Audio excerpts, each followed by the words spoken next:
Foul smells, dangerous conditions, and cremated remains from people who died before this year.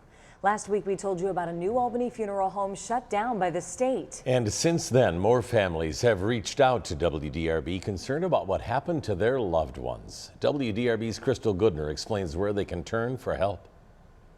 After my story on the Spring Valley Funeral Home aired, we had several families reach out who wanted to share their own stories. When we got there and pulled in, I saw the 3 broken windows and told my wife, I said, man, this looks like it's closed. Gary Long's brother Thomas died in May. He says that he knew something was off as soon as he pulled up to the Spring Valley Funeral Home. Once inside, he noticed an odor. When I got to my brother's casket, I kept getting gnats. They were flying all around him and I kept getting them off his head. Long says that his family made several attempts to claim his brother's ashes after the funeral, but those calls were ignored. After a month and a half, he was given remains, but now... After this story came out, you know, we really felt that they ain't his ashes. What's going on here? Larry Emerson lost his son William in April. The family says that they paid the funeral home up front. Then communication stopped. And when Emerson finally reached funeral director Trevor Little, He was still waiting to get him cremated. They hadn't even cremated him yet.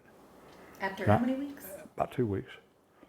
And I couldn't understand that. Emerson eventually got the remains, but now has the same fear. I'm concerned now, and all of us are concerned if that's his ashes or not. In an email, Indiana's state licensing agency said that funeral director Trevor Little has been instructed to turn over all unclaimed cremated remains to the Floyd County Coroner's Office. Coroner Greg Rutan says that he wasn't aware of that order. We just got apprised of this situation today, so we're going to take charge of what remains that we have there, and we're going to work as the Floyd County Coroner's Office to get these remains back to the family members as quick as possible. Rutan says that identifying the remains will be nearly impossible because DNA is destroyed during cremation. WDRB made several attempts to reach the funeral home's director, but our calls were not returned. We are so sorry that this has happened to them. As a community, it should have never happened. If you're going to plan for your funeral, you need to really check into the place and know what you're getting. Information for families looking to claim their own loved ones' remains is on our website with this story.